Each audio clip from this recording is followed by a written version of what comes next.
திருப்பத்தூர் மாவட்டத்தில் நேற்று இரவு முதலே விட்டு மழை பெய்தது. மீண்டும் இன்று அதிகாலையில் இருந்து தற்பொழுது லேசான மழை பெய்து வருகிறது. இதன் காரணமாக தற்பொழுது மாவட்ட ஆட்சியர் திருப்பத்தூர் மாவட்டத்திற்கு பள்ளிகளுக்கு மட்டும் இன்று விடுமுறை அளித்து உத்தரவு பிறப்பித்திருக்கின்றார். மேலும் பல்வேறு பகுதிகளில் நீர்நிலைகள் இறங்கி வரக்கூடிய நிலையில் அந்த பகுதிக்கு செல்லக்கூடாது என மாவட்ட ஆட்சியர் ஏற்கனவே அறிவித்திருந்த நிலையில் தற்பொழுது இன்று அதிகாலையில் இருந்து தற்பொழுது விட்டு மழையானது தொடர்ந்து பெய்து வருகிறது. தேவப்பிரியன், தகவலுக்கு நன்றி வெங்கடேஷ். திருப்பத்தூர் மாவட்டத்தில் தற்போது பெய்து வரக்கூடிய கனமழையின் காரணமாக பள்ளிகளுக்கு மட்டும் விடுமுறை அறிவிக்கப்பட்டிருக்கிறது. அதே நிலையில் தூத்துக்குடி மாவட்டத்திலும் பள்ளிகளுக்கு விடுமுறை அறிவிக்கப்பட்டிருக்கிறது. இதுவரைக்கும் 16 மாவட்டங்களில் பள்ளிகளுக்கு விடுமுறை அறிவிப்பு என்பது வெளியாகியிருக்கிறது. புதுச்சேரி மற்றும் காரைக்காலில் பள்ளி கல்லூரிகளுக்கும் சேர்த்து விடுமுறை என்பது அறிவிப்பு வெளியாகியிருக்கிறது. கனமழை எச்சரிக்கை விடுக்கப்பட்டக்கூடிய நிலையிலும் பல பகுதிகளில் தொடர்ந்து நள்ளிரவு முதல் கனமழை பதிவாகி வரக்கூடிய நிலையிலும் தற்போது பள்ளிகளுக்கு விடுமுறை அறிவித்து சம்பந்தப்பட்ட மாவட்ட ஆட்சியர்கள் உத்தரவு பிறப்பித்திருக்கின்றனர். இது விடுமுறை தொடர்பான அறிவிப்புகளை உடனுக்குடன் நியூஸ் 18 தமிழ்நாடு வழங்கி வருகிறது. அந்த வகையில் இன்று அதிகாலை முதலேயே மாவட்ட ஆட்சியர்கள் விடுமுறை தொடர்பான அறிவிப்பை உடனுக்குடன் வெளியிட்டு வருகின்றனர். அந்த வகையில் தற்போது இதுவரைக்கும் 16 மாவட்டங்களில் கனமழை எச்சரிக்கை கொடுக்கப்பட்ட நிலையில் தற்போது வரைக்கும் 19 மாவட்டங்களில் பள்ளிகளுக்கு விடுமுறை என்பது அறிவிக்கப்பட்டிருக்கிறது. திருநெல்வேலி மாவட்டத்தை பொறுத்தவரைக்கும் தொடக்க பள்ளிகள் 1 முதல் 5ஆம் வகுப்பு வரை படிக்கக்கூடிய மாணவர்களுக்கு விடுமுறை என்பது அறிவிக்கப்பட்டிருக்கிறது.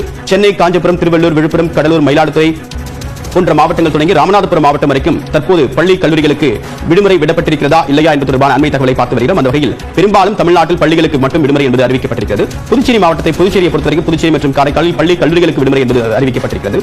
தொடர்ந்து காற்றழுத்த தாழ்வு நிலை வலுவடையக்கூடும் என்று எதிர்பார்க்கப்படுவதன் காரணமாக அடுத்த 3 நாட்களுக்கு தமிழ்நாட்டுடைய பல பகுதிகளில் கனமழை பதிவாகக்கூடிய வாய்ப்பு இருக்கிறது. அதன் காரணமாக தற்போது தொடர்ச்சியாக வங்கக்கடல் பகுதிகளில் நிலவக்கூடிய இந்த காற்றழுத்த தாழ்வு நிலை தமிழ்நாட்டின் பல பகுதிகளுக்கு குறிப்பாக கடலோர மாவட்டங்களுக்கும் உள் மாவட்டத்திற்கும் மேற்கு மாவட்டங்களிலும் கனமழையை கொடுக்கும் என்று கணிக்கப்பட்டிருக்கக்கூடிய நிலையில் பல பகுதிகளில் இன்று நள்ளிரவு முதலே கனமழை என்பது பதிவாகி வருகிறது. அதிகாலை நேரத்தில் சென்னையில் பல பகுதிகளில் பதிவான கனமழையின் காரணமாக பல பகுதியில் குறிப்பாக வடசென்னையுடைய பிரதான பகுதியான பெரம்பூர் போன்ற பகுதிகளில் இதுவரைக்கும் 8 முதல் 9 சென்டிமீட்டர் அளவுக்கு மழை என்பது பதிவாகி இருக்கிறது. இதன் காரணமாக பள்ளிகளுக்கு விடுமுறை என்பது அறிவிக்கப்பட்டிருக்கிறது. மேலும் இந்த கனமழை இன்று முழுவதுமாக நீடிக்கக்கூடிய வாய்ப்பு இருக்கிறது. தொடர்ச்சியாக மழை இல்லாவிட்டாலும் கூட அவ்வப்போது விட்டு கனமழை பெய்யக்கூடிய வாய்ப்பு இருக்கிறது. எனவே பள்ளிகளுக்கு மட்டும் விடுமுறை விடப்பட்டிருந்தாலும் கூட அலுவலகம் செல்வோர் தங்களுடைய பயணத்தை இந்த மழை முன்னறிவிப்புக்கு ஏற்ற வகையில் அமைத்துக் கொள்ள வேண்டும் என்று முன்னறிவிப்பு கொடுக்கப்பட்டிருக்கிறது. சென்னை மாநகராட்சியை பொறுத்தவரைக்கும் இந்த மழை எதிர்கொள்வதற்கான பணிகள் ஏற்கனவே தயார் நிலையில் இருப்பதாக மாநகராட்சி தரப்பில் தெரிவிக்கப்பட்டிருக்கிறது. மிக குறுகிய நேரத்தில் பல பகுதிகளில் தொடர்ந்து அதிக கனமழை என்பது பதிவாகிறது. 3 அல்லது 4 மணி நேரத்தில் சுமார் 6 சென்டிமீட்டர் முதல் 9 சென்டிமீட்டர் வரைக்கும் மழை என்பது பதிவாகி வருவதன் காரணமாக அவ்வப்போது சாலையில் ஆங்காங்கே தண்ணீர் தேக்கம் என்பது இருக்கும். ஆனால் அதே நிலையில் அதனை உடனடியாக வெளியேற்றுவதற்கான பணிகளை மாநகராட்சி மேற்கொள்ளும் என்று ஏற்கனவே தெரிவிக்கப்பட்டிருக்கிறது. இந்த நிலையில் இந்த நள்ளிரவு முதல் பெய்து வரக்கூடிய கனமழையின் காரணமாக முன்னெச்சரிக்கை நடவடிக்கையாக 19 மாவட்டங்களுக்கு பள்ளிகளுக்கு விடுமுறை என்பது அறிவிப்பு வெளியாகிறது. அதே நிலையில் இந்த 19 மாவட்டங்களில் இயங்கக்கூடிய பள்ளிகளில் 6ஆம் வகுப்பு முதல் 9ஆம் வகுப்பு வரை படிக்கக்கூடிய மாணவர்களுக்கு இன்று ஆங்கில அரையாண்டு தேர்வு நடைபெறுவதாக இருந்தது. ஏற்கனவே திட்டமிடப்பட்ட இந்த அரையாண்டு தேர்வானது இன்று நடைபெற இருந்த ஆங்கிலத்தால் அடுத்த நாளுக்கு வேறொரு நாளில் நடத்தப்படும் என்றும் அதற்கு எப்போது நடத்தப்படும் என்பது தொடர்பான முறையான அறிவிப்பு வெளியாகும் என்று பள்ளிக்கல்வித்துறை தரப்பில் தற்போது அதிகாரப்பூர்வமாக அறிவிக்கப்பட்டிருக்கிறது. எனவே இன்று நடைபெறவிருந்த பள்ளி ஆங்கிலத்தால் அரையாண்டு தேர்வு தற்போது ஒத்திவைக்கப்பட்டிருக்கிறது. இது வேறொரு நாளில் நடத்தப்படும் என்ற தகவலும் தற்போது வெளியாகிறது. அதே நிலையில் தொடர்ந்து கனமழை பெய்து வருவதன் காரணமாக 19 மாவட்டங்களுக்கு தற்போது வரைக்கும் கனமழை எச்சரிக்கை விடுக்கப்பட்டு பள்ளிகளுக்கு விடுமுறையும் கொடுக்கப்பட்டிருக்கிறது.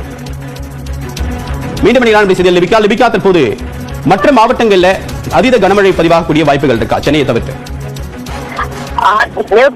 தென்மேற்கு மற்றும் அதனை ஒட்டிய தென்கிழக்கு வங்கக்கடல் பகுதியில் நிலவி வரக்கூடிய ஆழ்ந்த காற்றழுத்த தாழ்வு பகுதி காரணமாக கன முதல் மிக கனமழைக்கான எச்சரிக்கை மட்டுமே தமிழகத்தை பொறுத்தவரை தற்போது வரை வானிலை ஆய்வு மையம் விடுத்திருக்கின்றது. குறிப்பாக ஆழ்ந்த காற்றழுத்த தாழ்வு பகுதி என்பது காற்றழுத்த தாழ்வு மண்டலமாகவோ அல்லது ஆழ்ந்த காற்றழுத்த தாழ்வு மண்டலமாகவோ வலுப்பெறும் என இதுவரை வானிலை ஆய்வு மையம் தெரிவிக்கவில்லை. அது ஆழ்ந்த காற்றழுத்த தாழ்வு பகுதியாகவே இலங்கை மற்றும் தமிழ்நாடு கடலோர பகுதிகளை நோக்கி நகர